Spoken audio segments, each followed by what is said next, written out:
You see, we exist in a world where everybody is talking, but hardly anybody is listening. We've been trained to share everything: happiness, struggles, pain, believing that by speaking about our issues, the load becomes lighter. And although speaking up can sometimes make a difference, there is also a tremendous power in silence. Realizing the strength of silence doesn't equate to holding back your emotions, it equates to controlling them. It is understanding that not all storms within you need an audience, and that not all wounds need to be exposed to heal. There were times when I felt that if I shared my pain, I would feel better. I felt that if I told others how much I hurt, they would know and perhaps assist in healing me. But over time, I came to understand something deeply. Not everyone who hears cares, and not everyone who cares can really hear. Sometimes people listen not to comfort you, but in order to compare your hurt with theirs. They listen not with compassion, but curiosity. That is when I learned that silence, when used by choice, is not weakness, it's wisdom.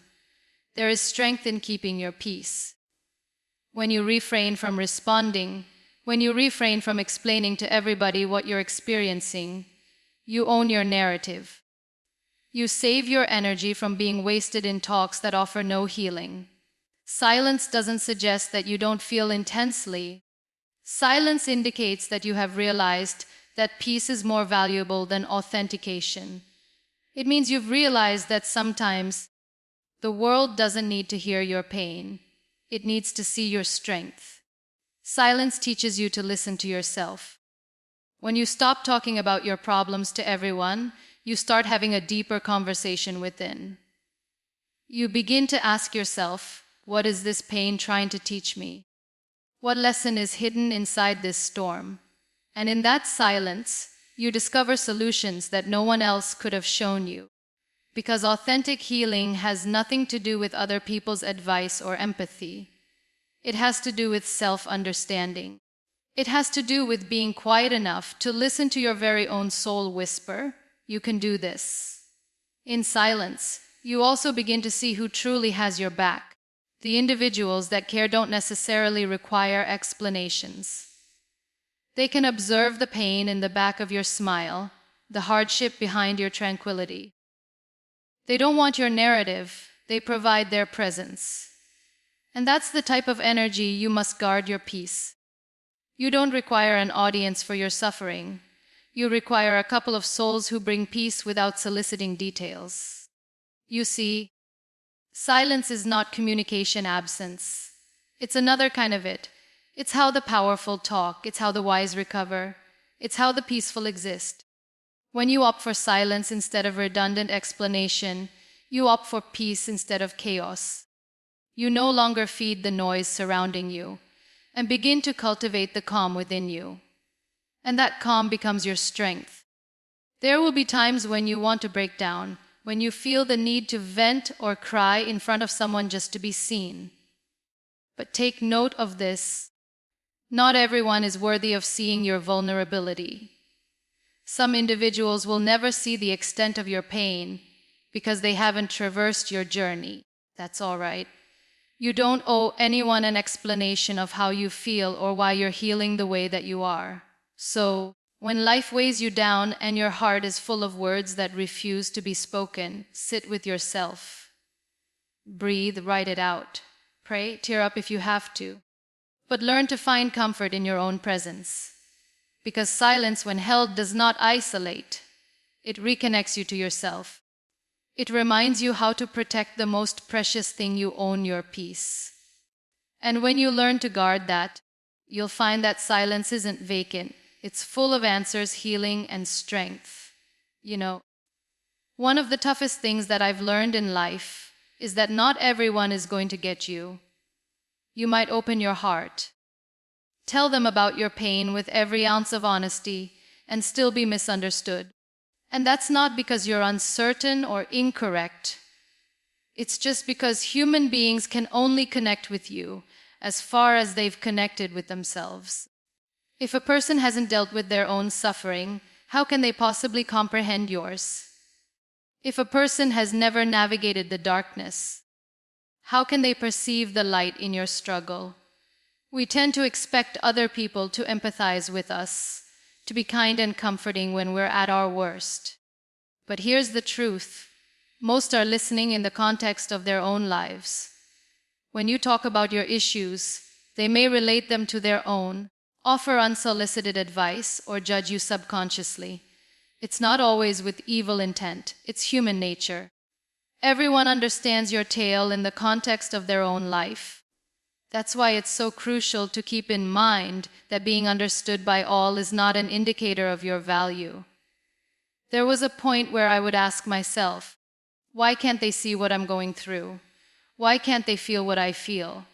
And then I realized they weren't supposed to. My journey was for me, not for them to comprehend. The individuals who do care don't necessarily have to get your suffering. They just remain. They don't require you to explain. They just hold space. That sort of presence is a precious thing, and when you are fortunate enough to encounter it, hold on to it. But don't count on it, because your healing cannot depend on someone else's comprehension. When they don't get you, don't take it personally. Oftentimes their not understanding speaks more about their vantage point than your hurt. They will call you aloof when you're keeping your peace. They will call you cold when you're only being smart. They won't see the wars you're waging silently. And that's fine. You don't owe anyone an explanation of your truth. Your peace is not something up for debate. It's your prerogative. Not everybody has the right to your feelings. When you know that, life lightens up. You no longer explain, defend, or try to make others understand your perspective. You begin to find solitude in strength. You realize that your feelings are sacred, and that not all people possess the emotional tooling to treat them with delicacy. At times, when others don't get you, it's not rejection, it's protection. Life is just holding you back from areas where your vulnerability will be mishandled. Don't get angry when others won't get. You be thankful for learning to spot who does. Guarding your peace is about knowing that not every individual is brought into your life to walk with you through your hurt. So, rather than trying to be understood, try to understand yourself. Sit with your emotions, learn from them, and allow them to make you stronger. As you release the need for others to understand your battles, you find peace in your own strength. You start understanding that it is okay to walk alone if walking alone brings you closer to your peace. Keep in mind, you were never supposed to be explained to everyone. You were supposed to develop, to ascend, and to guard your energy. Those who actually comprehend your heart will never require an explanation. And those who don't, well, they were never your audience to start with. You know, we spend so much time discussing time as something valuable. But have you ever considered the fact that your emotional energy is even more divine? All thoughts you have, all words you say, all issues you discuss, they all hold some of your energy. And sometimes, unintentionally, we bestow that energy too readily. We give it to those who do not appreciate it, to activities that suck it out of us, and to conversations that fail to mend us. Guarding your peace begins with knowing that your emotional energy isn't limitless. It's something that you have to defend with caution. There is a silent power in deciding where to place your emotions. Not all things are worthy of your response, and not all people are worthy of knowing what's on your mind. When you begin to guard your energy, you become aware of how easily peace is lost by way of unnecessary talk and over-disclosure. Each time you justify yourself to someone who doesn't wish to hear you out, you exhaust energy that could have been devoted to healing. Each time you ruminate about an issue with someone who only hears by way of curiosity, you drain part of yourself that must remain full. Your feelings are not public property. They are the most intimate aspect of your existence. You owe yourself to be careful with whom you share them. It is not a matter of building walls. It is a matter of building boundaries. Because boundaries are what protect your peace. When you begin to say, I don't wish to discuss this at the moment, or I have to think about this by myself for a while. You're not being rude, you're being wise. You're opting for your recovery instead of the short-term gain of being heard. Think about it. How many times did you open up to someone, hoping they'd get what you were saying, and then just feel drained afterward? That's because not everybody is capable of holding space for your hurt. Some people hear just enough to respond, not enough to care. Others will even take your tale and carry it on as gossip, unaware of how much it took for you to trust and share it. And when that occurs, you experience a feeling of emotional burnout, not merely from your hurt, but from regret for having confided it in the wrong individual. Learning to guard your energy doesn't equate to isolating yourself. It's about becoming discerning. It's about learning to step back before you talk, to inhale before you act, and to think before you disclose.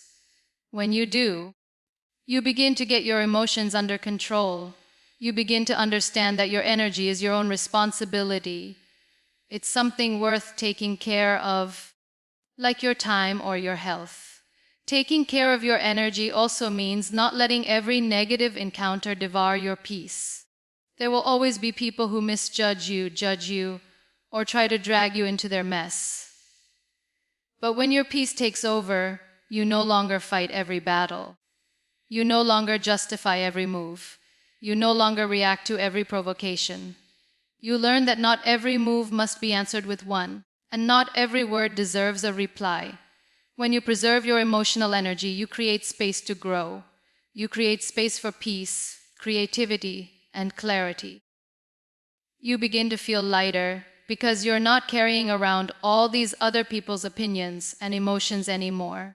You start to notice how much more powerful life can feel when your peace is not repeatedly disrupted. So guard your emotional energy like it's holy, because it is. Stay quiet when words won't serve. Select distance when the presence gets too heavy, and select peace over being right. When you realize your energy is valuable, you no longer waste it on things that do not benefit your growth. You begin living from a place of peaceful strength and not emotional burnout. And that's when you really start guarding your peace. One of the most difficult things we all learn at some point is that not everyone who hears you out really cares. There's this false sense of sympathy that tends to fool us into believing that dumping our issues will be a source of comfort, that people get it, that they'll help bear some of the burden. But the reality is not everybody who says, "What's wrong?" does it with empathy. There are those who do it because they are curious. Some simply want to hear your tale, but not in order to mend your wounds, but so they have something to discuss afterwards. It is a bitter discovery, isn't it?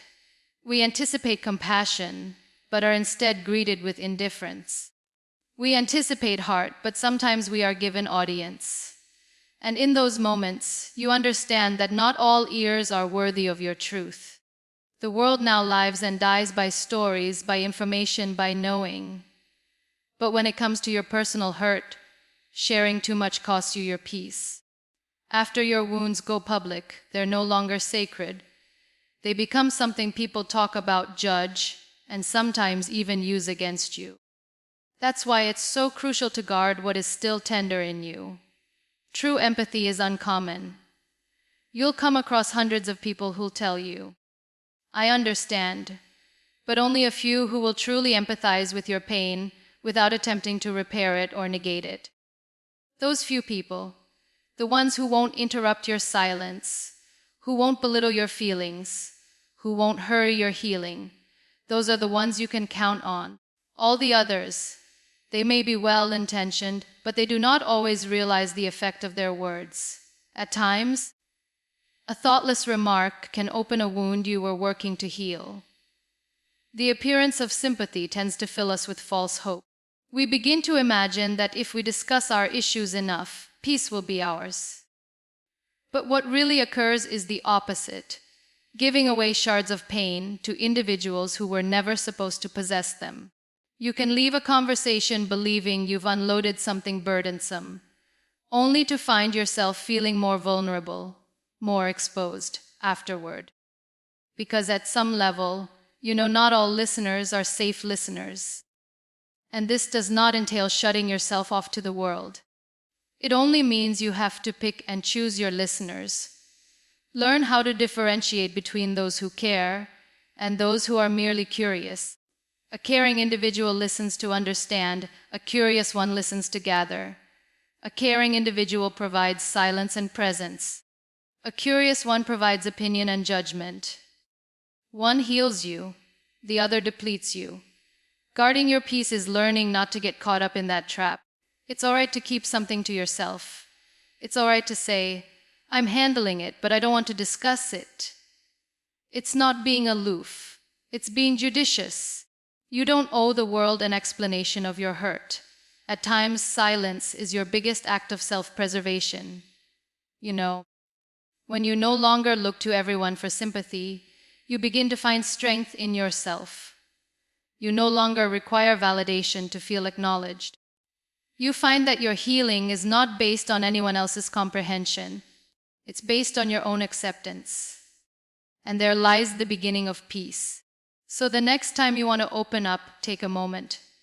Ask yourself, will telling this heal me, or will it just provide someone with gossip? If the answer does not soothe you, keep it to yourself. Guard your story, for not everyone is worthy of a page in it. The facade of sympathy dissolves, but your peace, that's something to hold on to. There's something deeply gorgeous about healing in secret. In a world that keeps reminding us to share everything, to post, to chat, to tell, it nearly becomes revolutionary to be quiet, to keep your healing process to yourself. That quietness, that holy place between you and your hurt, is where strength is born. When you learn how to heal in quiet, you find the kind of power that doesn't have to be seen to exist. It's not about faking that you're okay. It's about letting yourself heal without needing someone to verify your growth. Healing in secret is where patience is learned. Because when nobody's looking, you cease putting on a show of strength. You begin developing it. You cease caring about how your hurt appears to others, and you begin caring about how it feels to you. There's no expectation of looking okay, no obligation to defend your process. You cry when you need to, you sleep when you're tired, and you wake when you're ready. And that's the magic of it. It's all yours. No comparisons, no expectations, no outside chatter. Just you and the quiet work of healing again. I've learned that sometimes the loudest act of healing is silence. You don't need to declare that you're transforming. The piece that trails behind will be the message that everyone hears. When you heal in private, you shield yourself from judgment. You safeguard your growth from the people who may not get it. Because let's be real, people are quick to comment on what they see, but slow to understand what they can't feel. They might confuse your silence for weakness or your distance for pride, never knowing that it's really strength. It's self-preservation. There's also a clarity that's involved with private healing. When you're not having to explain and defend your feelings all the time, you're able to hear yourself more clearly. You begin to know your triggers, your patterns, and your needs. You become your own comfort, your own support system. That's when you understand healing was never something about someone else repairing you. It was always about you returning home to yourself. Healing in private also increases resilience. Learning to comfort yourself in pain, learning to be present with your feelings without distraction or approval. You become strongly rooted in a kind of strength that's unshakable. You no longer need others' reassurance to be okay. You no longer require pity to continue. You peace out knowing that your healing is your own. It's not a narrative for someone else to interpret and judge. And when you do come out of that still time, you don't just emerge healed, you emerge changed. People may sense something different in you. They will tell you you've changed, but they won't know how much. They won't know of the nights you wept in secret, the mornings you made yourself grin, the small triumphs that only you knew. They won't see how hard you worked to regain peace, and they shouldn't, because your healing was never about putting on a show, it was about a process. So don't feel guilty for backing away, for making it private. Not everyone gets access to your vulnerability. You don't owe anyone the story of your suffering or the timeline of your recovery. The world glorifies visibility, but peace thrives in privacy. Let your growth be quiet, your healing sacred, and your comeback subtle, because in the end, the most powerful transformations happen not when the world is watching, but when you're alone, facing your truth, honoring your feelings, and learning to be whole again in silence. There's something incredibly powerful about knowing when, where, and with whom to be vulnerable. Vulnerability alone is not weakness, it's bravery. It's the courage to be seen as you really are, even when you don't have it together. But the truth is, not everybody gets to have that kind of access to you. Vulnerability requires safe spaces, and one part of safeguarding your peace is figuring out which spaces are safe and which are not. So many times, we're conditioned to believe that sharing about our emotions is therapeutic. And sure, sometimes it is, but only if it's with the right person. If you expose your heart to someone who hears you with empathy, who takes care of your feelings, who doesn't jump in to judge or fix you, you can feel liberated. But if you give your heart to the wrong person, someone who hears you only to reply or worse, to gossip, you feel more broken. It's not your weakness that wounds you, it's where you put it. You don't owe your narrative to everyone who says, "What's wrong?"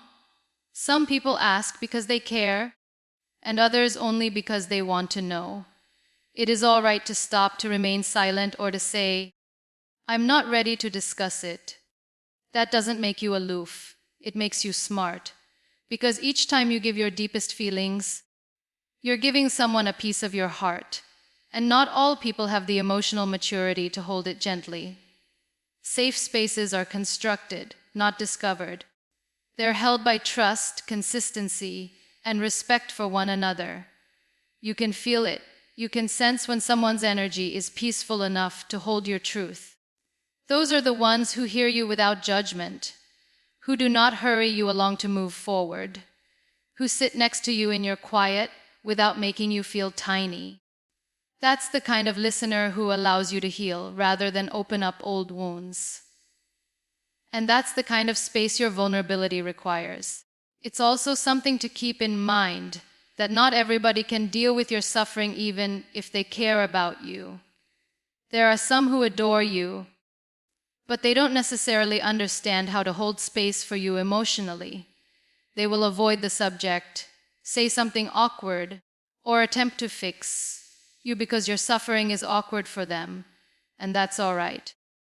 Not every person has the emotional maturity to come alongside you where you stand, and that's not a measure of your worth. It's simply a reminder to guard your peace by keeping an eye on where you put your trust.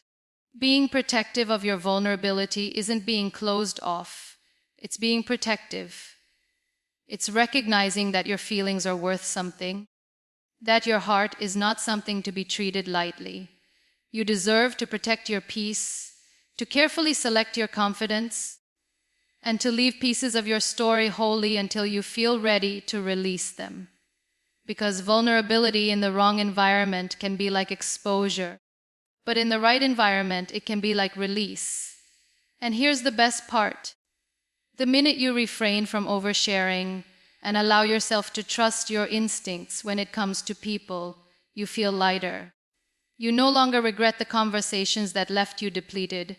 You no longer feel misunderstood. You no longer pursue validation. You know that your peace is not in being heard by all, it's in being understood by some, and most importantly, by yourself. So let your vulnerability be holy. Reveal it where it's honored, not where it's devoured. Prioritize depth over attention, connection over intrigue, and quiet over in between space. When you begin guarding your feelings with that level of consciousness, you don't harden, you quiet. You don't create walls, you construct discernment. And it is that wisdom that will keep your peace intact, even when the world gets crazy around you. Guarding your peace is one of the highest manifestations of self-respect. It's an inner stance that whispers, my well-being is important. So often, we equate peace with passivity, like you have to be a wimp and avoid life or escape from issues. But here's the truth: guarding your peace requires guts. It is placing boundaries where there once were people, pleasing, saying no when you once said yes just to make others happy, and leaving chaos behind, even if it's comfortable. It's not selfishness, it's self-respect. For so many years, many of us were taught to always put others first, to be kind, understanding, accommodating. And kindness is a lovely thing, but it is self-sabotaging when it takes your peace. Holding your peace is about understanding that your energy, your time, and your heart are not unlimited supplies. You can't pour from an empty cup. If you keep giving without filling yourself up, you lose bits of yourself in the process. And before you know it, you're exhausted, annoyed, and detached from who you truly are. Self-respect starts the moment you stop apologizing for choosing peace over people who bring you pain. It's when you decide that your peace is more important than someone's approval, more valuable than their validation. You start to understand that not every call deserves to be answered, not every message requires a reply, and not every argument is worth having. Maturity isn't about winning fights, it's about knowing what's worth your energy. There's something very empowering about uttering, "This moment doesn't deserve my peace." It's not about being cold or uncaring, it's about understanding your value. You don't owe the world entry into your emotions. You don't need to justify why you're guarding your space or why you've moved away. People who love you will get it. People who don't, well, they were never intended to remain in your peaceful sphere anyway. Maintaining your peace also involves taking care of your inner world. It's not entirely about not being around toxic people. It's about controlling your own thoughts, your responses, and your emotional boundaries. You can't do anything about what goes on around you most of the time, but you can definitely control how much of it you let in. Peace is not in a quiet place, it's constructed in a quiet mind, and sometimes that means solitude over noise. That means time alone, recharging, and connecting with yourself without guilt. Solitude is not loneliness, it's self-connection. When you spend time with yourself, you start to better understand your needs. You no longer look for peace from others because you've learned how to make it within yourself. It's ironic how we sometimes believe keeping our peace will drive people away when really it draws in the good ones. When you respect your peace, naturally, you're surrounded by people who do the same. You begin creating relationships that are based on serenity, not upheaval, understanding, not expectation. Because peace isn't merely a mindset, it's also the vibration you surround yourself with. So, honor yourself enough to leave behind that which unsettles your spirit. Honor yourself enough to say no without remorse, to rest without guilt, to put distance between yourself and others without apology. Holding your peace does not make you selfish. Your self-awareness does. What it means is you have finally understood that your mental and emotional health are more valuable than maintaining everyone else's happiness. And when you reside with that level of respect for your own peace, everything in your life gets to harmonize. You get calmer, clearer, and stronger. You cease chasing approval and begin drawing harmony in. Because the second you choose to guard your peace, you no longer just survive but start living. Turning pain into purpose, this is where genuine transformation starts. Each and every one of us has experienced moments that shattered us, moments that tested our strength and our value. But pain, as difficult as it is to bear, holds within itself a magnificent invitation, the possibility to grow, to rise, and to transform that pain into something of substance. The secret is not in what occurs to you, but in what you decide to do with it. You can either allow pain to define you, or you can allow it to refine you. There was a point in my life when I felt like everything had been stripped away from me. The pain was so overwhelming that it seemed like it was impossible to look beyond it. But what I've come to realize is that pain has this peculiar ability of revealing to us the real us. It takes all the illusions, all the crap, and leaves us standing face to face with our truth. It's in that moment, when you're lost and broken, that your best self is quietly waiting to be found. The question is, are you going to let your pain destroy you, or are you going to use it to build something greater? Using pain to find purpose doesn't mean forcing yourself to be okay when you're not. It is seeing your wounds, embracing them, and going inside to ask yourself, what can I learn from this? It is taking your pain and turning it into strength and using what you learn to create something lovely.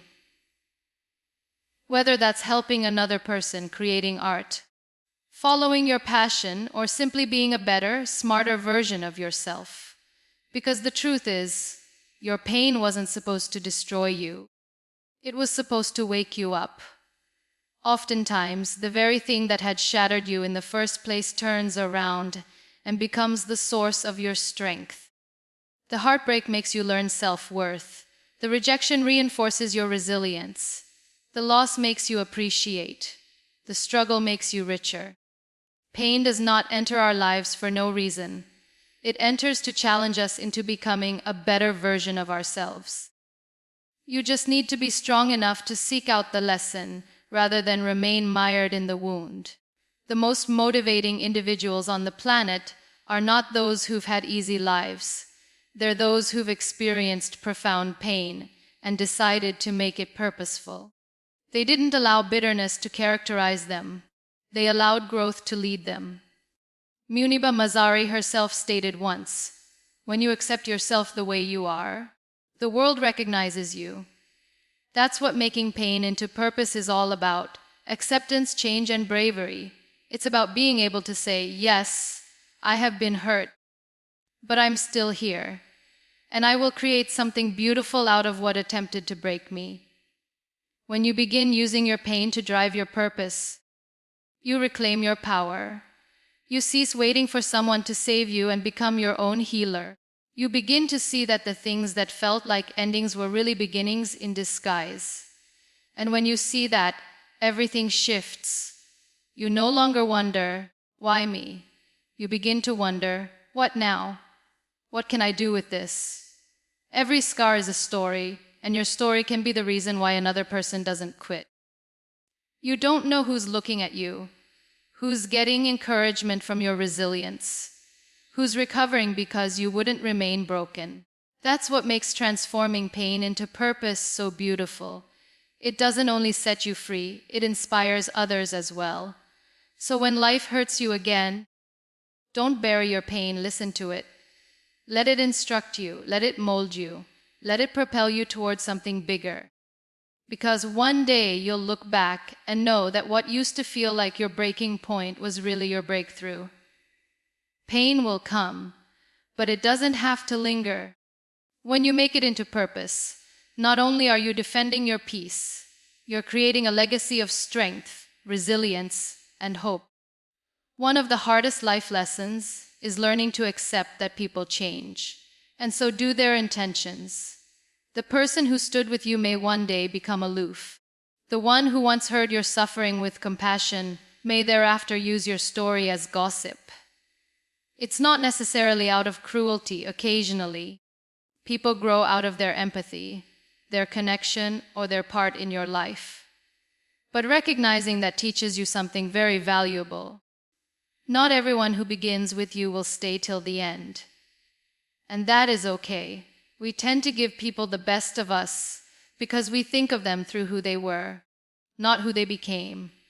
We hold on to who they once were that made us feel safe, without realizing that time softens hearts, changes priorities, and even loyalties. But guarding your peace involves understanding when someone's presence has ceased to provide calm and begun to cause commotion. It is having the courage to release them when their energy is no longer supporting your growth. Oftentimes, the worst betrayals are from the people you've trusted most. You share your story, your secrets, your vulnerabilities with them, believing they'll protect them, and they do at first. But after that, something changes. Perhaps jealousy sets in, perhaps distance does. Perhaps they just cease to place value on the bond you believed was irreversible. Next thing you know, your trust is misplaced, your heart is hurt, and your narrative is no longer yours. It's a bitter wake-up call, yet it's one that reminds you just how sacred privacy is. When other people's intentions shift, it doesn't signify that you were dumb to trust them. It signifies that you were strong enough to believe there was goodness. Don't let a single betrayal make you bitter. Let it make you smarter. Let it make you remember to be more cautious next time, to watch actions rather than trusting words, to trust gradually but surely. Because even though you can't control how other people change, you can totally control how you react to it. The truth is, loyalty is rare and consistency is even rarer. But the peace that comes from knowing when to detach, from recognizing when someone's energy no longer serves your well-being, is priceless. You don't owe anyone endless chances at the cost of your peace. People will reveal who they truly are with time. Your only job is to believe them when they do. Guarding your peace is no longer justifying red flags, no longer accepting disrespect, and no longer keeping people in your life because of history instead of harmony. You see, when you grow, your circle will change naturally. Some will dance for your growth, and some will be threatened by it. Some will walk with you through your change, and others will softly leave. Let them. Not everyone is supposed to see your healing. Not everyone is worthy of hearing your plans or seeing your progress. Some are only lessons, not friends for a lifetime, and realizing that is one of the purest forms of peace. So when another person's intentions change, do not pursue explanations. Closure is not always from someone else. It is from within oneself. You don't have to battle to be heard or plead to be appreciated. Sometimes silence is your last word, space is your shield, acceptance is your calm. The individuals who are supposed to remain won't ever lead you to doubt their faithfulness. They'll never use your vulnerability as a weapon or your hurt as a tale to share. They'll remain with you in silence, steadfastly, with integrity. And those are the spirits you want to keep near. So, guard your peace by holding on to this fact: people change, and that's all right. You don't have to harbor resentment or toughen your heart. Just let them go gently, because each person who departs makes room for something more. Deeper inner peace, healthier relationships, and a more solidified version of you. True peace isn't out there in the world, deep within you. Inner peace is the true strength, the type that isn't based on circumstance, others, or approval. It's a peace that remains even when life gets crazy, strength that doesn't yell but exists.